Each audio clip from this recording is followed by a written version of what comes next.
1 Corintios 10:13 y Santiago 1, del 12 al 15. En esta noche, en la serie La muerte de la conciencia, el tema girará alrededor de las tentaciones. En esta noche vamos a hablar acerca de las tentaciones de la carne. Dice 1 Corintios 10:13, no os ha sobrevenido ninguna tentación que no sea humana, pero fiel es Dios, que no los dejará ser tentados más de lo que podéis resistir, sino que dará también, juntamente con la tentación, la salida, para que podáis soportar. Santiago 1, del 12 al 15. Bienaventurado el varón que soporta la tentación, porque cuando haya resistido la prueba, recibirá la corona de vida que Dios ha prometido a los que le aman. Cuando alguno es tentado, no diga que es tentado de parte de Dios, porque Dios no puede ser tentado por el mal, ni Él tienta a nadie, sino que cada uno es tentado cuando de su propia concupiscencia es atraído y seducido. Entonces la concupiscencia, después que ha concebido, da a luz el pecado, y el pecado, siendo consumado, da a luz la muerte. Hace 3 o 4 conferencias, cuando iniciábamos esta serie, recordamos que parece que la sociedad que nos rodea ha abandonado o ha perdido o ya no tiene ningún concepto de lo que es el pecado. Los medios de comunicación, la televisión, las revistas, el cine, especialmente el cine, han proyectado una imagen que cada día se deteriora y se pervierte más acerca de lo que es el pecado. Miren, por ejemplo, los siguientes ejemplos. En la película Wall Street, Michael Douglas aparece diciendo que la avaricia es buena. La reina del rap, la cantante Queen Latifah, dijo a una revista de rock muy famosa, ¿qué cosa es el orgullo? ¿Qué acaso el orgullo es pecado? Yo no lo sabía. ¿Quién lo inventó? El cantante Michael Jackson dijo, me encantan los niños menores de edad. Y sabemos que fue acusado en un tribunal de Los Ángeles, California, por pedofilia, o sea, por tener relaciones sexuales con menores de edad. La conductora de televisión tan famosa, Cristina, dijo en uno de sus programas, las orientaciones sexuales, entre comillas, de la gente, le pertenecen a la gente misma. Nadie debe meterse con un homosexual o con una lesbiana, porque simplemente tienen diferentes estilos de vida. No cabe duda que vivimos dentro de una sociedad donde las preferencias individuales de una persona determinan su línea entre el bien y entre el mal. Si alguien es homosexual, su moral tiene que ser totalmente cambiada. Si alguien es lesbiana, tiene que tener una moral que se adapte a su manera de vivir y tiene que adoptar una forma de vivir que sea contraria a lo que en la Biblia se llama la regla o la norma de Dios. La semana pasada hubo una manifestación en París de todo el movimiento gay, homosexuales y lesbianas. Aquí ahora que estaba el señor Del Mazo, el candidato del PRI al gobierno del Distrito Federal, junto con ellos caminó una gran multitud de homosexuales y lesbianas que querían también en la Alameda hacer su manifestación. Se subieron a las estatuas, iban todos los hombres vestidos de leotardos, en bikinis, en tangas, pintados, y como decía un cronista de la televisión muy famoso hace 2 días, está bien que nosotros, en un país donde hay democracia, permitamos la libertad, pero nosotros sepamos que el exceso de libertades nos llevan a la anarquía. Entonces vean ustedes políticamente, igual que bíblicamente, el equilibrio. No permitir ciertas cosas, caemos en la dictadura, y permitir demasiado, caemos en la anarquía. Así pasa con la Biblia. En la Biblia aceptamos muchas cosas de Dios. No permitir nada es caer en la dictadura. Permitir que todo se vale es la anarquía. Dios nos muestra que tenemos que ser equilibrados, que tenemos que ser balanceados, probar los espíritus, medir todo y caminar muy cerca con Dios para no perder el camino. Pero nuestra sociedad ya no tiene esos valores.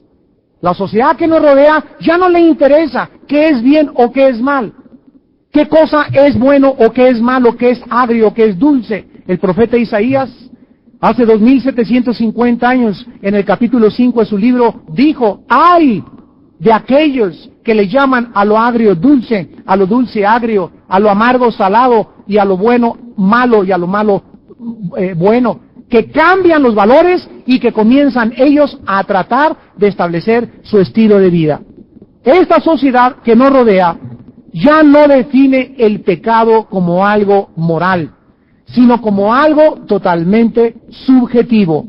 La frase más famosa es la siguiente: si te sientes bien, hazlo. Es la frase de moda. La gente actual ama el pecado, vive en el pecado, se deleita en el pecado y harán todo lo posible por defender el pecado. Los jóvenes de atrás, les voy a pedir que dejen de platicar, por favor. Les suplico que por favor pongan atención al mensaje. Hasta aquí se oye toda la conversación. Para los cristianos, la filosofía que tengamos, los pensamientos que tengamos, la moda y la cultura que nosotros tengamos, no es la excusa del mundo para cambiar nuestro estilo de vida. Si el mundo se pone minifalda, tú no tienes por qué ponerte minifalda. Si el mundo tiene estas costumbres, tú no tienes por qué seguir costumbre. La Biblia dice en Romanos 12:2 que debemos de transformar nuestra manera de pensar. Debemos de pensar como piensa Dios. Y las normas de Dios para la pureza, para el estilo de vivir y para la forma de vestir son muy elevadas porque son diferentes a las modas del mundo y a los estilos de vida del mundo. Nosotros, los cristianos, no podemos tolerar ni excusar el pecado jamás, porque fue el pecado lo que puso a nuestro bendito Salvador en la cruz del Calvario, y fue el pecado lo que nos separó de Dios desde el principio de la creación. Volver a caer en el pecado otra vez nosotros, y es regresar al lodo, al fango de donde nos sacó la sangre de Cristo. El apóstol Pedro, escribiendo acerca de esta abominación, dice en su segunda carta, capítulo 2, versículo 20 al 22. Ciertamente, y está hablando de personas que se decían cristianas, si habiéndose ellos escapado de las contaminaciones del mundo por el conocimiento del Señor y Salvador Jesucristo, enredándose otra vez en ellas son vencidos, su postrer estado viene a ser peor que el primero. Mejor les hubiera sido no haber conocido el camino de la justicia, que después de haberlo conocido, volverse atrás del santo mandamiento que les fue dado, pero les ha acontecido lo del verdadero proverbio. Y vean ustedes que la Biblia usa términos muy, pero muy crudos y muy crueles aparentemente. Les ha parecido o les ha acontecido lo que a los perros. El perro vuelve a su vómito y la puerca lavada a revolcarse en el cielo, en el cieno. Estas palabras las usa el Espíritu Santo para que nosotros podamos ver la crudeza con la cual Dios ve cuando tú regresas y caes otra vez en tu pecado. Dios dice, no te conviertas en un perro, ni tampoco en un puerco. El concepto de Dios es que la persona que regresa a su pecado es exactamente como un perro. Lo dice Dios. ¿Para qué? Para que pueda ser sacudido y entender que así como el perro después de que vomita regresa otra vez a lo mismo, así es la persona que, conociendo que no debe comerse eso, regresa a comerse de lo cual Dios lo salvó anteriormente. El puerco, aunque lo vistas de seda, ¿verdad? Dice el dicho, mona se queda, puerca se queda. Lo lavas y le pones perfume al puerco, pero regresa al lodo. ¿Por qué el perro regresa al vómito y por qué la puerca en el lodo le gusta revolcarse? Porque es perro y porque es puerco, ¿verdad? Tiene que convertirse en canguro el perro, o en gato o en tigre, para que no le guste el vómito. Pero mientras sea perro, regresará a comerse el vómito, y mientras el puerco sea puerco, regresará a revolcarse en el lodo. Entonces nos está hablando que estas personas de 2 Pedro capítulo 2 nunca fueron cristianas. Hay mucha gente que usa este versículo para decir que la salvación se pierde. La salvación no se puede perder, lo hemos explicado teológica, exegética, bíblicamente, ¿verdad? Lo que Dios comienza lo termina, tenemos una herencia eterna, y aquí habla claramente de que la persona que regresa después de haber conocido el Evangelio y haber sabido que Cristo salva y regresa a sus pecados y ahí se queda tirado en sus pecados, nunca fue salvo. Su naturaleza nunca fue cambiada, porque si el perro le cambiara la naturaleza, ya no regresaría a comerse el vómito. Dios nos cambia la naturaleza y nos pone la naturaleza divina para que vivamos una vida de obediencia y una vida santa delante de sus ojos. Vamos a comenzar en esta noche a contestar algunas preguntas para comenzar a tratar la naturaleza de las tentaciones. ¿Podemos vencer las tentaciones? Los cristianos estamos más conscientes de las tentaciones que las personas no creyentes. Es lógico, ¿verdad? ¿Por qué? Porque la persona que no es cristiana no tiene la sensibilidad, ¿verdad?, ante el pecado y sus acechanzas. La Biblia nos muestra que nosotros estamos rodeados de tres enemigos. El diablo, que como león rugiente, 1 de Pedro 5:8, anda buscando a quien devorar. En segundo lugar, el mundo, todo lo que nos rodea, la televisión cuando la prendes, todas las tentaciones, los anuncios en el periférico, la publicidad, estamos bombardeados para todo está preparado a tu alrededor, en el metro, donde vayas, al cine, todo está preparado para hacerte caer. Dice 1 de Juan 2:15 al 17, no amen al mundo ni las cosas que están en el mundo. Los deseos de los ojos, los deseos de la carne, la vanagloria de la vida, el poder, el lujo, la popularidad, no provienen del Padre, provienen del mundo. Y el mundo pasa y sus deseos, pero el que hace la voluntad del Padre permanece para siempre. Entonces estamos rodeados, en primer lugar, del diablo, un ser invisible, después visiblemente rodeados de tentaciones, y para acabarla de amolar, dentro de nosotros, que fue el tema de hace 8 días, la carne está, dice Romanos 7, del 17 al 23, dentro de nosotros, pidiéndonos, rogándonos, jalándonos, tratando de hacernos caer, que le demos gusto. ¿Somos culpables cuando caemos en alguna tentación? Pregunta. ¿O le podemos echar la culpa al diablo? El diablo me hizo caer, el diablo es tan poderoso que me hizo caer. Mi carne es tan débil que me hizo caer. El mundo, hay tantas tentaciones, hermano, que no pude, me tuve que ir con Panchita, no resistí la tentación de irme con Panchita. ¿Saben ustedes, hermanos, que la Biblia nos enseña lo contrario? La Biblia nos enseña que tenemos los recursos necesarios para que nadie diga que Satanás es más poderoso. Tienes un recurso en el Espíritu Santo, porque el Espíritu que nos ha dado Dios es de poder, de dominio propio. Y no importa la acechanza ni los millones de demonios, mayor es el que está dentro de nosotros. Más poderoso es que está el que está entre nosotros, y jamás digas, el diablo me hizo caer, sino que tú, de tus propias concupiscencias, de tu propia carne no controlada, lo vamos a ir desarrollando poco a poco, caíste en esa tentación. Ninguna tentación es tan poderosa como para no poder vencer a Satanás. Satanás no es tan poderoso que no lo podamos resistir, y nuestra carne no es tan débil que no podamos nosotros caer víctimas de su debilidad. Esta es la mentira más grande que existe en el mundo cristiano. En 1 Corintios, capítulo 10, versículo 13, la Biblia nos confirma lo que acabamos de decir. No os ha sobrevenido ninguna tentación que sea sobrenatural, que esté más allá de tus fuerzas, que seas incapaz de vencerla. Y la Biblia dice que no sea humana. Ninguno de nosotros vamos a ser tentados más allá de nuestra humanidad.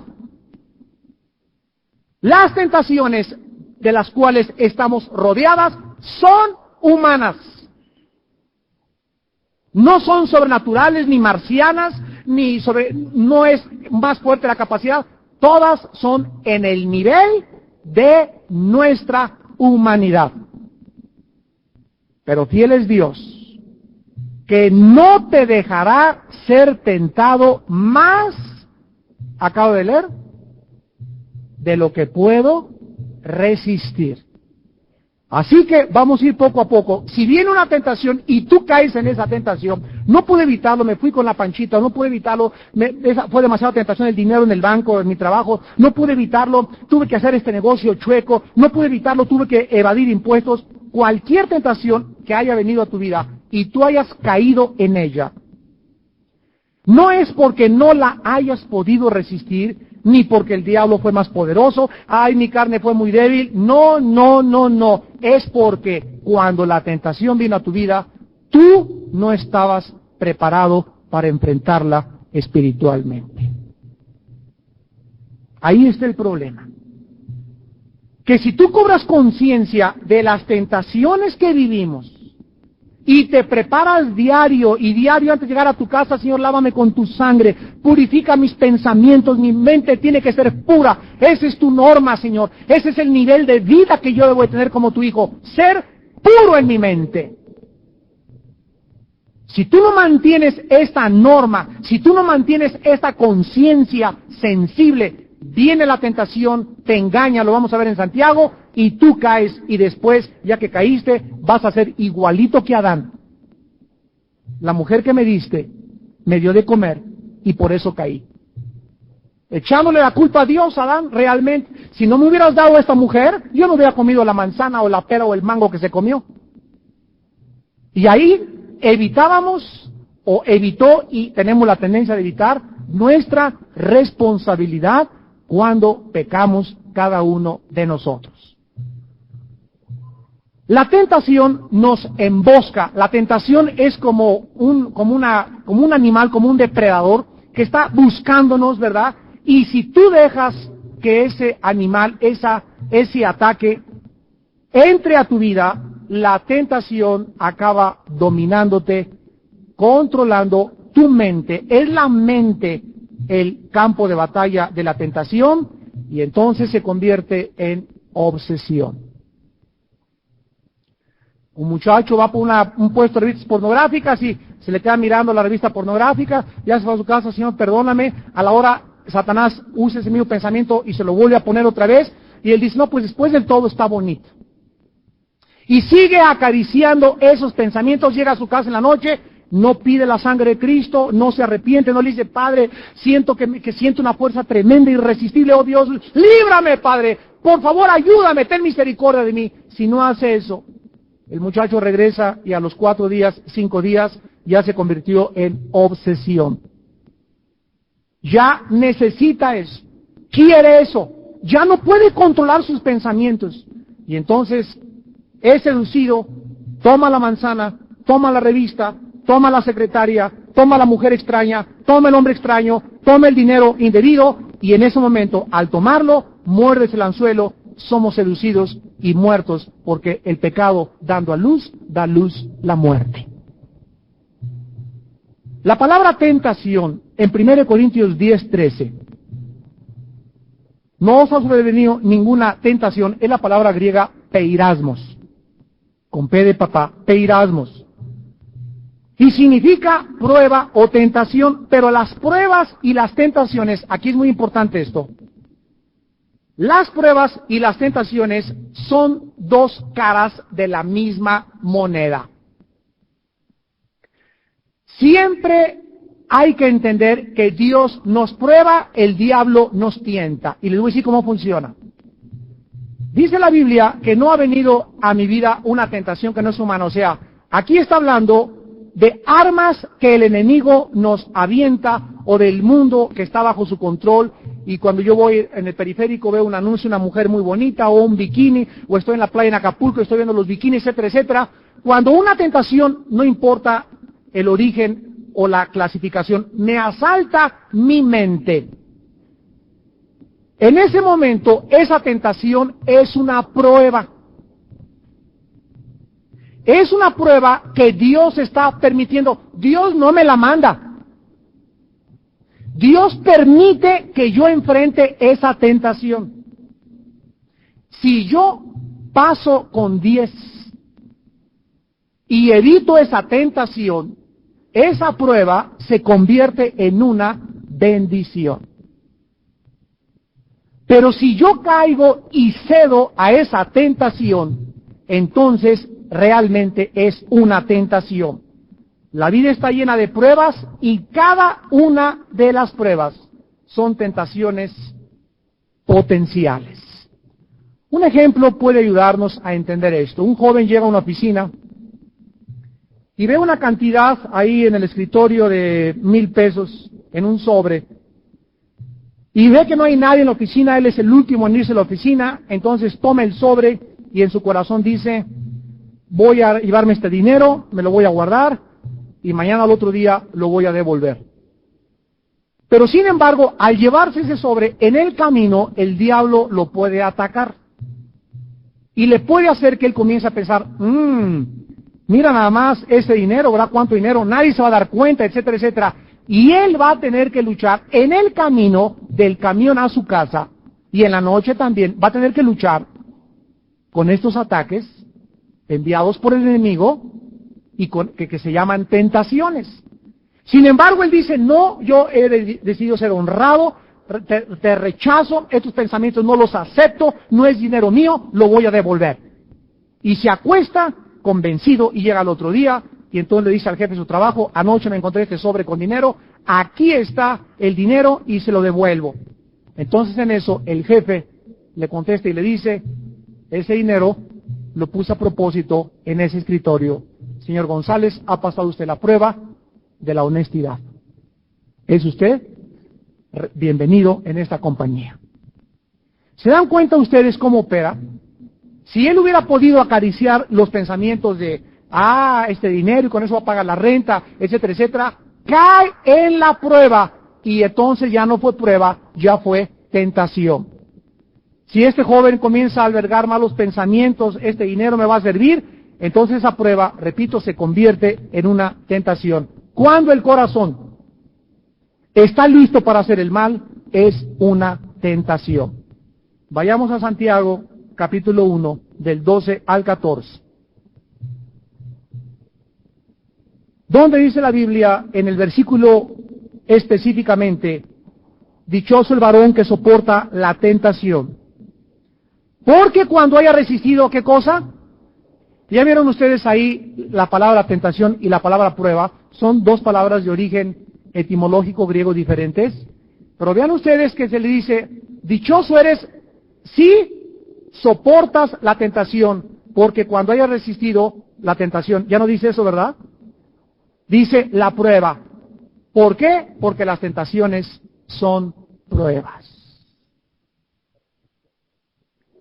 ¿Quieres conocerte cómo andas? No lo vas a saber hasta que no tengas la tentación, la prueba. Perdón.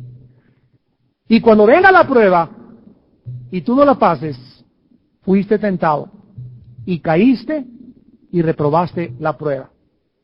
Dice la Biblia en el versículo 13 que cuando alguien es tentado, no diga que es tentado de parte de Dios, porque Él no tienta ni puede ser tentado por el mal, ni Él tienta a nadie, sino que cada uno es tentado, y aquí ya cuando hablamos de tentado estamos hablando ya de caer. Cuando de tu propia concupiscencia, la palabra concupiscencia significa pasiones incontrolables, pasiones o impulsos desordenados. Todos ustedes de alguna u otra forma tienen impulsos que controlas o que te controlan. Hay hombres que no pueden, les es imposible dejar de ver a una mujer que pasa con minifalda. Véanlos en la calle. Ve cuando pasa una muchacha atractiva, el 90% de los hombres hacen esto.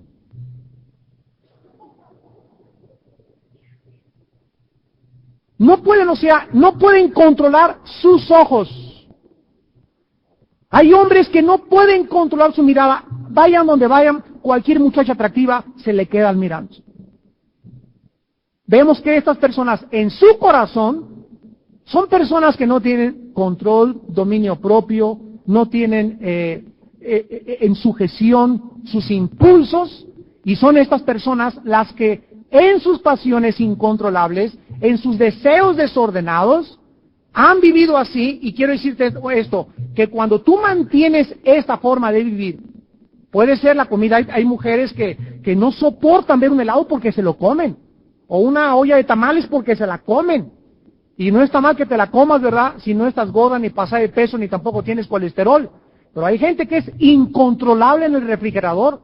Hay gente que no puede, bajo ninguna circunstancia, ayunar.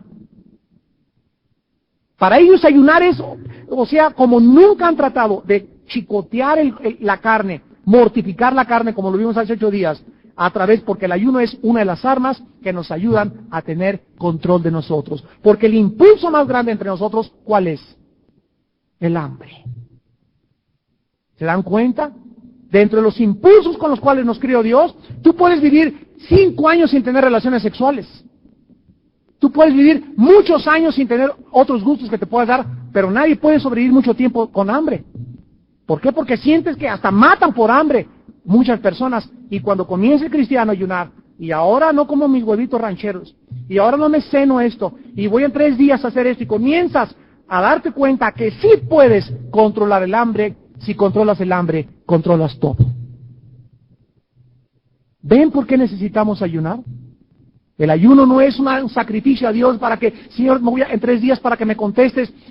No, el ayuno es una forma de mortificar la carne, de chicotear la carne. Y en esos días que tú estás controlando tu carne, puedes de una forma más abierta orar a Dios, porque al controlar tu carne, el Espíritu dentro de ti tiene toda la libertad, porque es el Espíritu el que te está ayudando a dominar tu carne.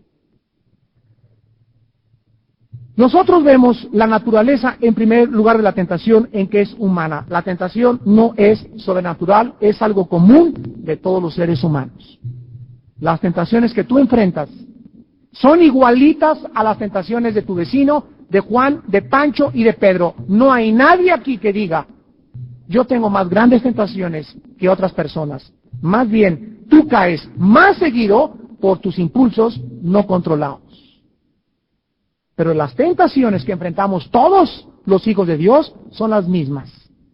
En diferentes épocas de nuestra vida, desde luego, en diferentes circunstancias, pero todas son de naturaleza humana. En segundo lugar, dice la Biblia que Dios siempre pondrá límites a las tentaciones. Regresamos a 1 Corintios 10:13.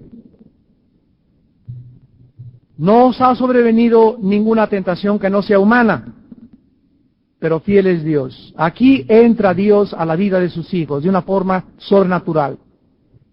Dios no te va a dejar ser tentado más de lo que tú puedas resistir. Esto significa que Dios conoce nuestras limitaciones. Dios sabe hasta dónde puedes llegar. Y Dios no va a poner, ya vimos, pruebas que tú no puedas resistir.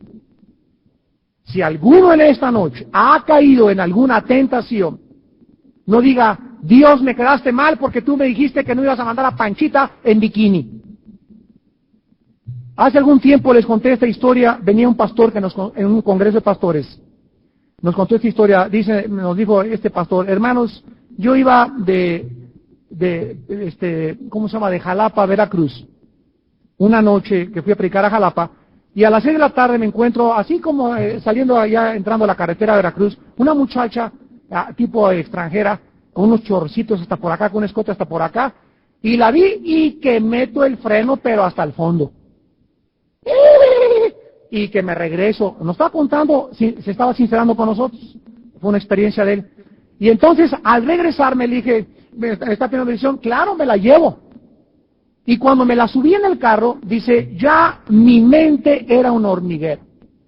Ya estaba yo a dónde llegaré, me desviaré a un hotel, o le invitaré, o se la cantaré, porque así como viene vestida, no creo que sea una Santa Paloma, ni le digan tampoco Santa María Rita de Casia. Y este hermano, entonces dice que él ya estaba decidido, ¿verdad? A que si la muchacha le daba entrada, él iba a hacer con ella, ¿verdad? Todo lo que pudiera hacer sexualmente. Y en eso se le poncha la llanta. Espérame tantito, le dice, no te vayas, y que se baja, que abre la cajuela, y ahí en la cajuela recordó 1 Corintios 10:3. Y en ese momento le dijo, Señor, así en ese momento dice, de lucidez le dije, Señor, yo te pido en el nombre de Jesús, en este pecado, y serle infiel a mi esposa.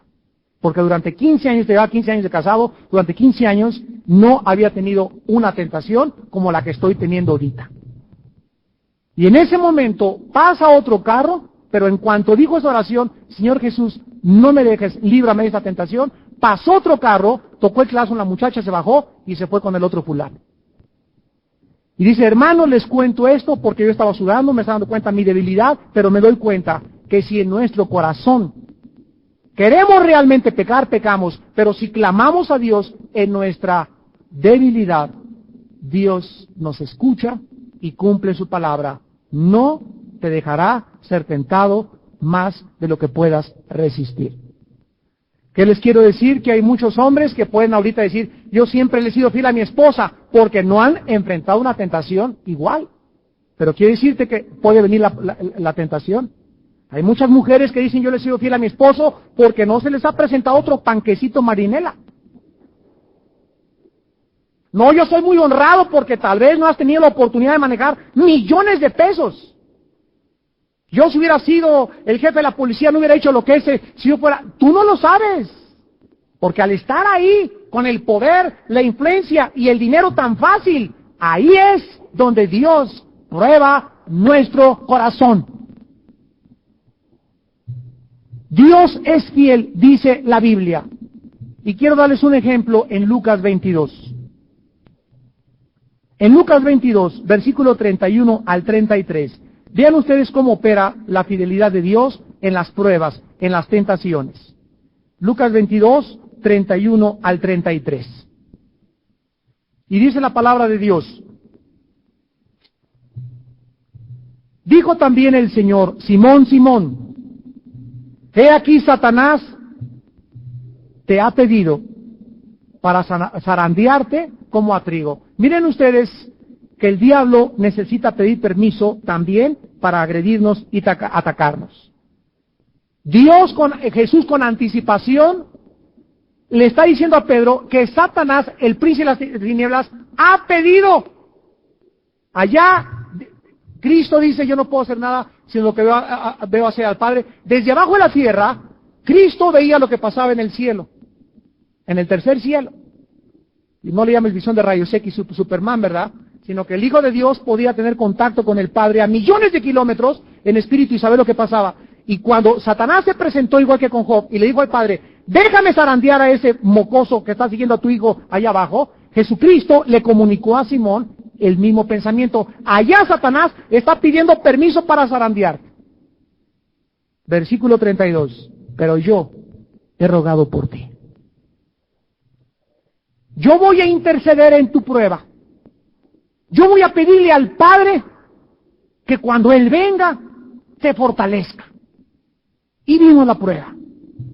Dice el versículo 32, he pedido, he rogado que tu fe no falte.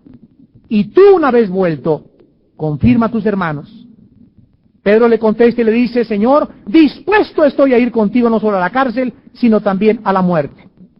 Cuando Jesús le asegura a Pedro que lo va a traicionar, Pedro le contesta y le dice, no, imposible que pase eso. ¿Ustedes creen que la oración de Cristo fue contestada?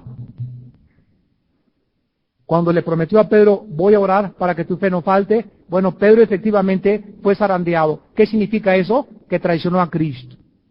Pero gracias a la oración de Cristo, Pedro fue restaurado, se arrepintió y regresó a la comunión de la iglesia con sus hermanos.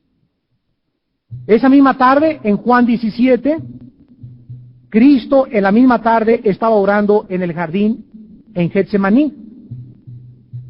Y oró por sus discípulos. Dice Juan 17, versículo 12, cuando estaba con ellos en el mundo, yo los guardaba en tu nombre. A los que me diste, yo los guardé. Y ninguno de ellos se perdió, sino el hijo de perdición, para que la escritura se cumpliera. En otras palabras, los discípulos habían sido guardados mientras Jesús estuvo con ellos por un poder sobrenatural, y solo Judas había sido dejado aparte porque Judas nunca fue un creyente. Fue dejado para que culminara sus propósitos malignos. Más tarde, cuando regresaron a arrestarle a Cristo, en Juan 18, del 4 al 8, Jesús, sabiendo las cosas que le habían de sobrevenir, se adelantó y les dijo: ¿a quién buscan? Le respondieron los soldados, desde luego: a Jesús Nazareno. Jesús les dijo: yo soy. Y estaba también con ellos Judas, el que le entregaba. Cuando les dijo: yo soy, retrocedieron y cayeron a tierra. Volvió pues a preguntarles: ¿a quién buscan? Y ellos dijeron: a Jesús Nazareno. Respondió Jesús: os he dicho que yo soy, pues si me buscáis a mí, dejad ir a estos. Aquí encontramos que Jesús estaba, al preguntarles: ¿a quién buscan?, protegiendo a sus discípulos, para que no se llevaran a nadie más que a Él. Si yo soy al que están buscando, yo soy, llévenme a mí. ¿Y saben ustedes por qué? Para que se cumpliera la Escritura, versículo 9, para que se cumpliera aquello que había dicho: de los que me diste, no perdí ninguno. Hermanos, en Jesucristo, esto significa lo siguiente: que si Jesucristo no hubiera orado al Padre para que guardara a sus discípulos y los hubieran arrestado junto con Él, ellos no estaban preparados espiritualmente para soportar la prueba. Lo hubieran traicionado todos hubieran participado y hubieran estado demasiado débiles para poder haber soportado la prueba y hubieran abandonado su fe. Jesús se aseguró que no atravesaran esta prueba. Fiel es Dios, que no dejará que ninguna tentación vaya más allá de lo que podamos resistir. La oración de Cristo ayudó que estos discípulos no fueran arrestados y no atravesaran una prueba de la cual no estaban preparados. Y finalmente, dice 1 Corintios 10:13, la naturaleza de la tentación es humana. Dios intervendrá para que no pasemos pruebas que Él sabe que no podemos pasar. Y finalmente, Dios nos da siempre. Dios va a proveer, como le proveyó a este hermano en la carretera, que el momento en que pasó el otro carro no fue accidental, era de Dios. Cuando él dijo: Señor, cumple tu promesa, Dios le dio la salida, y sabía Dios que si no venía otro carro por esa muchacha, este hermano pastor se hubiera ido con ella. Porque el hermano, en el momento en que iba manejando de regreso a Veracruz, nos dijo finalmente: tenía 3 días sin orar y me había venido a dar conferencias a Jalapa, peleado con mi esposa. ¿Se dan cuenta cómo ataca el diablo? Te peleas con tu esposa, tú mujer que trabajas, y llegas a la oficina y ya tienes 2, 3 semanas que tu jefe: ¿qué pasó, mi chulis? Vámonos por ahí, mi güerita, etcétera, etcétera, y llegas enojada porque tu esposo: pues ahora qué, de puro coraje me voy con él. ¿No es cierto que puede atacarte así el diablo? Entonces ahí, cuando tú eres atacada y cuando Dios sabe que en tu debilidad puede decirte, Dios te puede en ese momento proveerte una salida para que te escapes. Y no caigas, gobernada por tus emociones incontrolables, en el adulterio para vengarte de tu esposo. La salida para escapar de la tentación la dice 1 Corintios 10:3. Fiel es Dios, que no los dejará ser tentados más de lo que podéis resistir, sino que dará también, juntamente con la tentación, la salida. Y vean la última frase: para que la puedan soportar. ¿Cómo puede uno vencer las tentaciones? Soportándolas.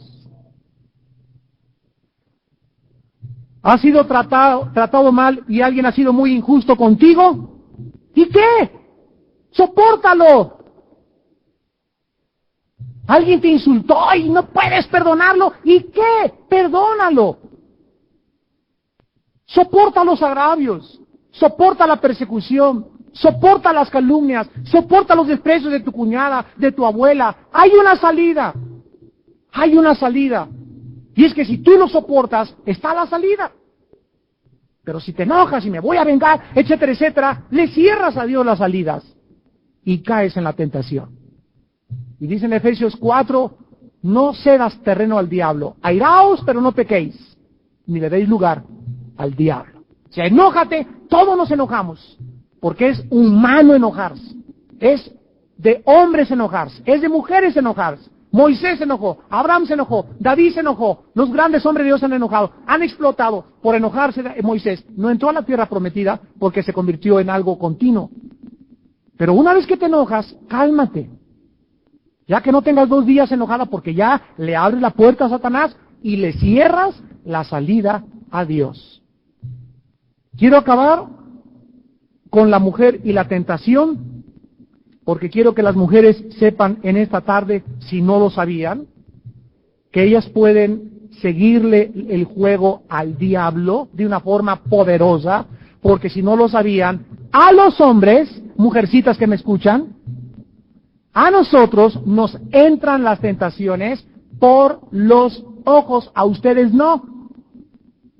Tú puedes ver a Charles Atlas o a Rambo y pues ya lo viste, pues sí está bien, ¿verdad? Pero un hombre no puede ver a una mujer ni en bikini, ni con escote, ni pompona que anda como licuadora moviéndose, porque relincha como caballo.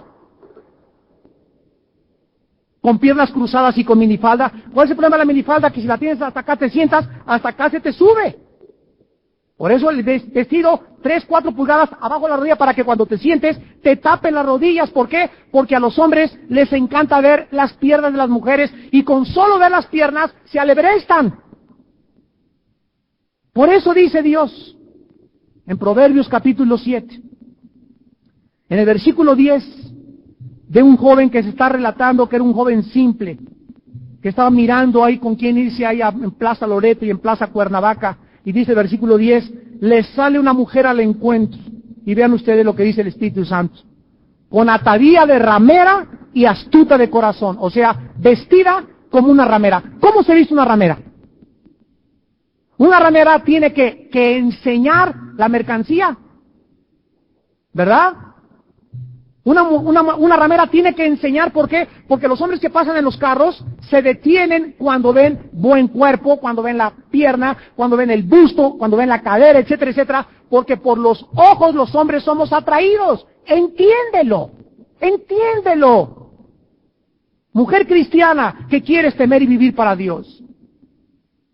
Una mujer cristiana con pantalones apretados, caminando, moviéndose así, es suficiente para que los hombres se desbalaguen tras de ti, comienzan a relinchar como caballos bien alimentados. Y es por eso que entonces la mujer, cuando no entiende eso la mujer, y se encapricha, no, mi minifalda, y abierta toda la piernota, y el escote está por acá, y blusitas muy transparentes, no entienden que están siendo usadas por Satanás.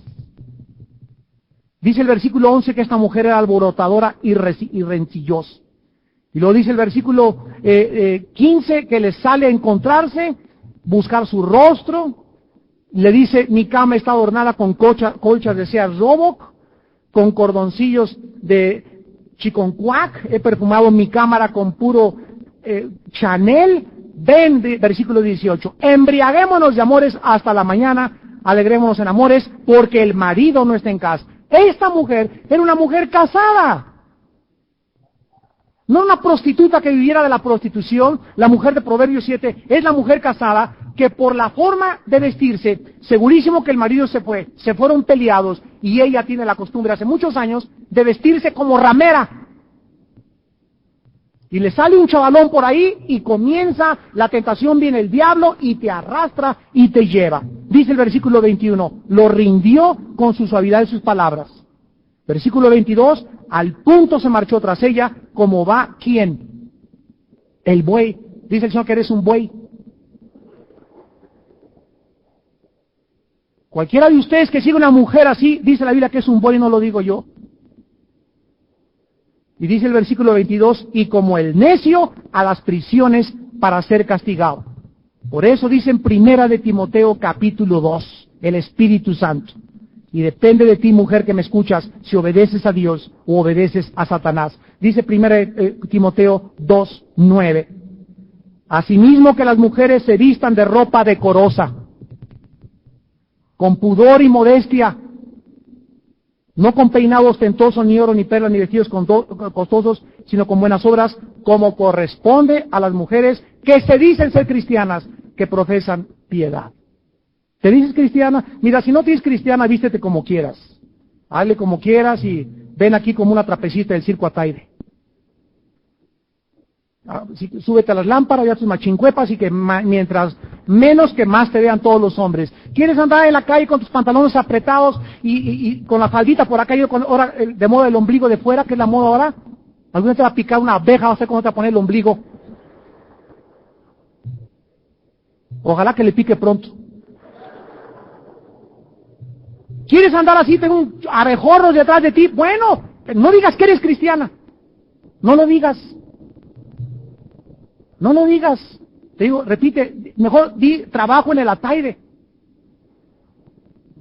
O trabajo en el noticiero de la noche, de las 12 de la noche, ¿verdad? Allá soy de las bailarinas que salen ahí y a muchos hombres les encanta a las 12 de la noche ver ahí al ritmo de la noche.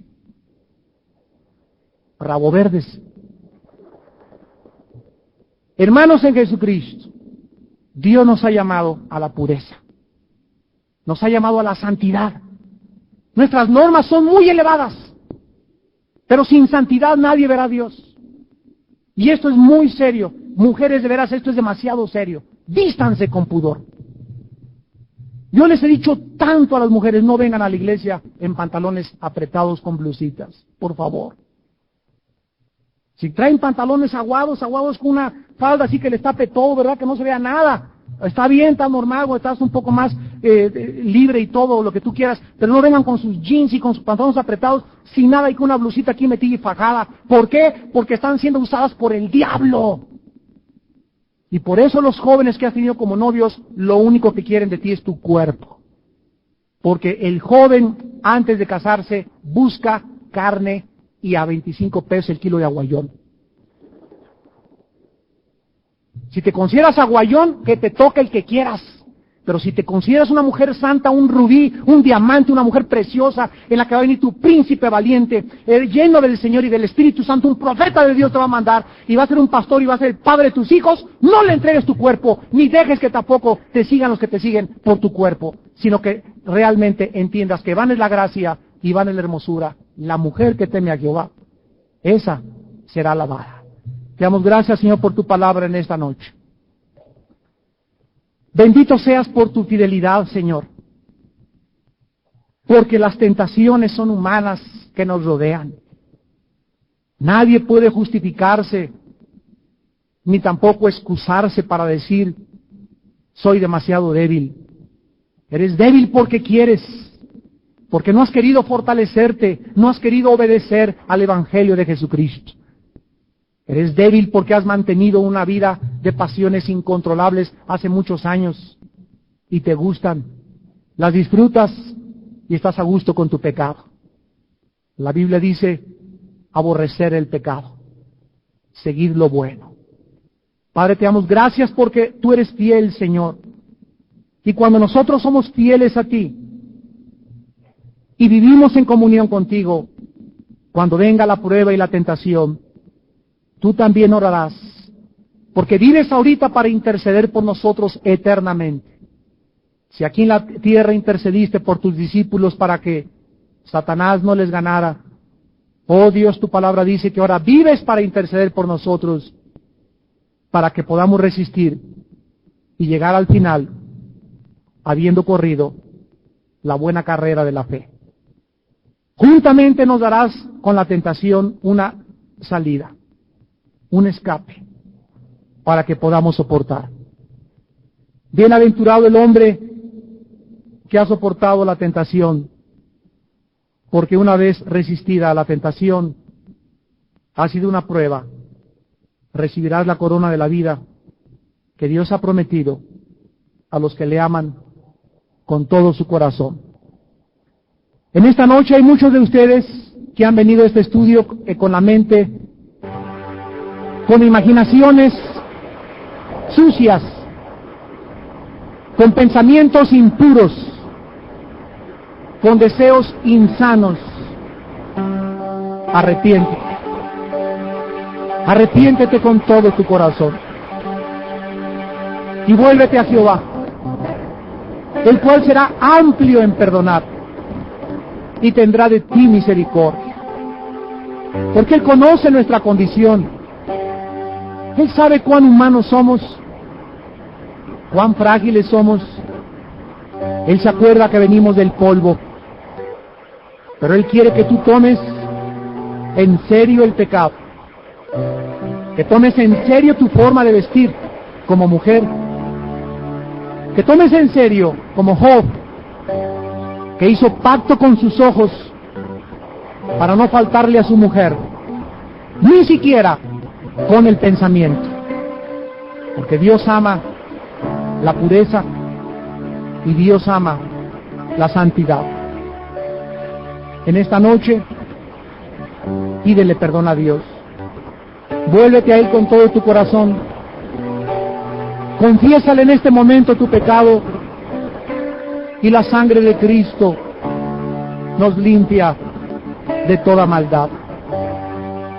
Vete en paz a tu casa, entrena tu mente, desarrolla buenos hábitos, fortalece tu corazón, decide no mirar más, desarrolla en ti un espíritu de sometimiento al Espíritu Santo y Dios te honrará. Y cuando vengan tentaciones más fuertes, dichoso serás llamado, porque soportaste la tentación. Nos despedimos con tu paz, Señor Jesús, que vives eternamente, para pedirle a tu Padre que no caigamos en el mal. Gracias por tu fidelidad. Amén.